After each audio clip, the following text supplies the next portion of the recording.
Muraho ndabasuhuje kandi bahaye ikaze nanone inshuti bakunze bakadasoka ku makuru n'inkuru zihariye tudahwema kubagezaho hano ku muyoboro mukuru w'amakuru ndetse n'inkuru zizewe utasanga handi ni Kivurandi News. Uyu munsi rero munyemerere duterera amaso kuri iyi nkuru yerekeye uruzinduko rw'umugaba mukuru w'ingabo za Uganda Gen. Muhoozi Kainerugaba wagiriye uruzinduko mu Rwanda agahita nakirwa mu buryo bwihariye na Perezida Paul Kagame mu biganiro byafasha amasaha atari make kandi byagarutse ku ngingo zifite uburemere ku hazaza h'umutekano w'akarere. Ikaze cyane.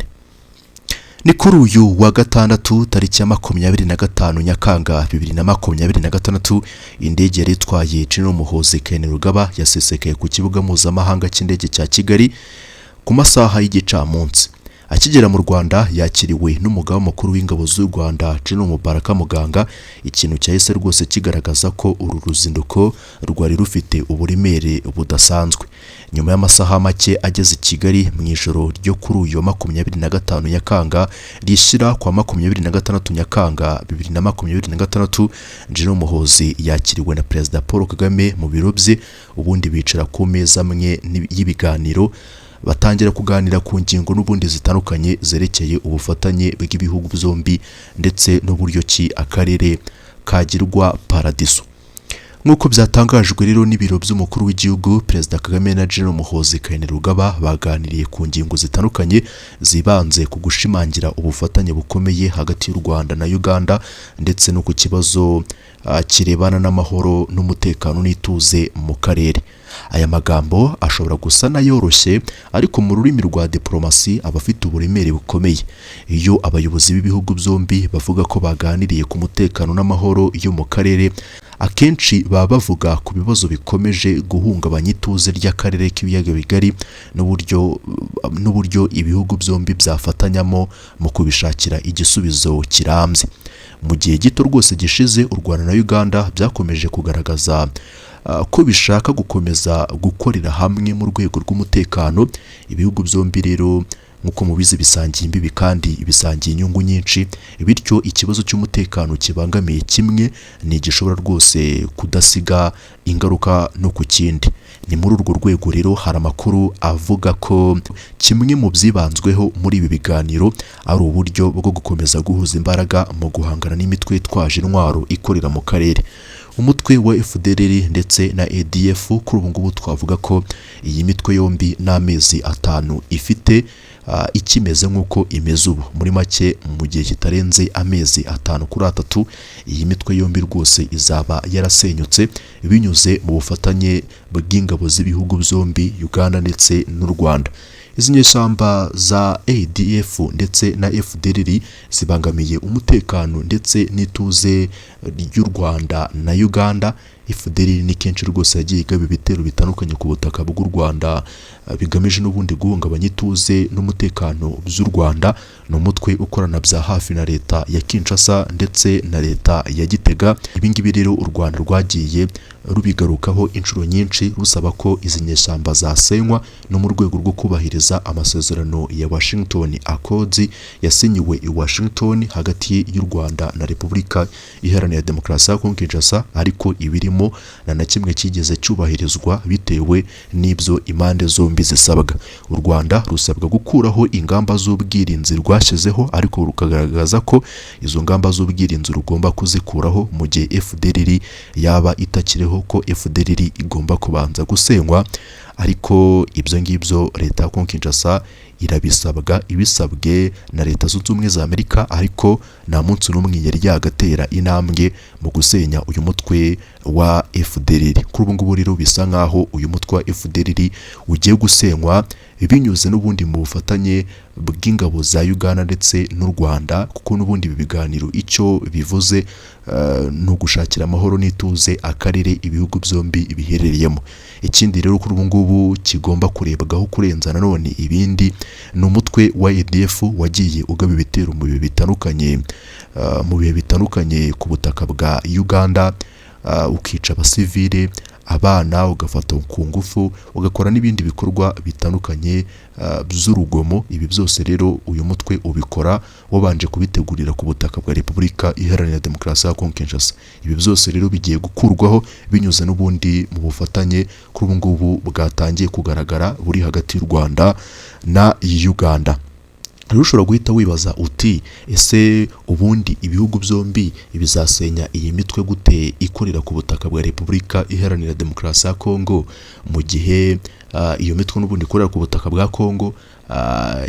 Bisobanuye ko ingabo z'ibihugu byombi zizajya gukorera amaoperasiyo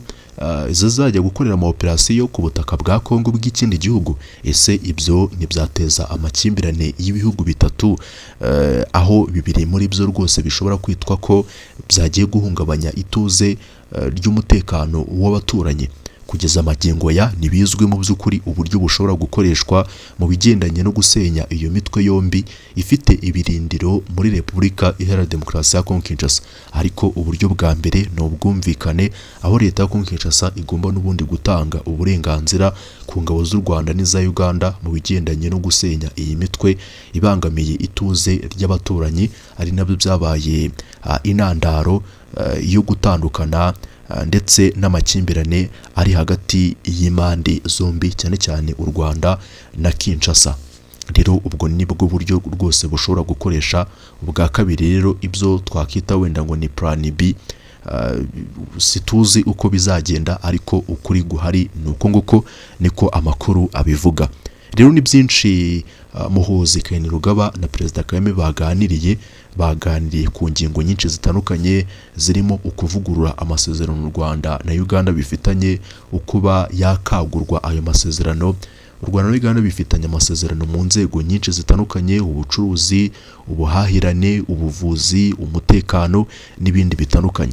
Rero amasezerano ashobora nanone kuvugururwa, cyangwa se ibihugu byombi bikongera kugirana amasezerano mashya mu nzego nyinshi zitandukanye. U Rwanda na Uganda kuri ubu ngubu ntabwo bigomba n'ubundi kureba mu ndorerwamo imwe gusa igendanye n'ikibazo cy'umutekano ndetse no gusenya imitwe yitwaje intwaro. Ariko mbere y'uko dukomeza, nakwibutsa ko mu by'ukuri ibi ngibi bihangayikishije cyane leta ya Kinshasa ndetse na Gitega, kuko n'ubundi kubona Muhoozi Kainerugaba agiriye uruzinduko mu Rwanda, ingingo ya mbere Perezida Kagame na Muhoozi baganiriyeho ikaba ingingo yerekeye n'ubundi ibibazo byo mu karere ndetse n'ikigendanye n'imitwe yitwaje intwaro izi leta zombi zishinjwa gufasha no gukorana nayo, cyane ko Gitega kuri ubu ngubu yageze ku rwego rwo gutangira gucumbikira bamwe mu batavuga rumwe n'ubutegetsi bw'u Rwanda, cyane cyane n'ubundi mu babarizwa ku ruhande rwa FDLR. Rero n'ubundi icyo si gitangaza ku bigendanye n'ubufatanye hagati y'u Rwanda na Uganda, kuko n'ubundi kuva umubano w'ibihugu byombi wakongera kuzahuka muri 2022, Muhoozi Kainerugaba yerekanye ko atazigira rwose yihanganira igishobora guhungabanya umutekano w'u Rwanda, ko ikibangamiye u Rwanda kizaba kibangamiye ndetse kinahungabanya ituze rya Uganda. Rero ko azakora igishoboka cyose mu gufasha anko we ariwe Perezida Kagame mu bigendanye no guhangana n'umwanzi we, cyangwa se icyo ari cyo cyose n'ubundi ahanganye nacyo. Niba rero dukomeje gusesengura ibyaranze uru ruzinduko, hari ikintu nanone kimwe rwose kitagomba kwirengagizwa mu rwego rwa diplomasi. Siko buri gihe rwose ibisohoka mu biganiro byose bitangazwa ku mugaragaro. Akenshi itangazo rishyirwa hanze rigaragaza gusa umurongo rusange w'ibiganiro, mu gihe ibindi bisigara ari ibanga rya diplomasi. Niyo mpamvu rero amagambo yakoreshejwe n'ibiro by'umukuru w'igihugu yavugaga ko ibiganiro byibanze byibanze ku bufatanye hagati y'u Rwanda na Uganda no ku mahoro, umutekano n'ituze mu karere, afite mu by'ukuri uburemere burenze uko asa. Ariko se ayo magambo asobanura iki? Icya mbere, agaragaza ko u Rwanda na Uganda bikomeje kubaka icyizere hagati yabyo. Mu myaka ishize hari igihe rwose umubano w'ibi bihugu wari warajemo agatotsi, ariko mu by'ukuri kugeza ubu uburyo abayobozi bakuru b'ibihugu byombi bakomeje guhura no kuganira, bwerekana ko rwose impande zombi zifuza ko ibibazo byakemurwa binyuze mu bufatanye aho kuba amakimbirane. Icya kabiri rero, ibiganiro byabo byibanze ku mutekano w'akarere.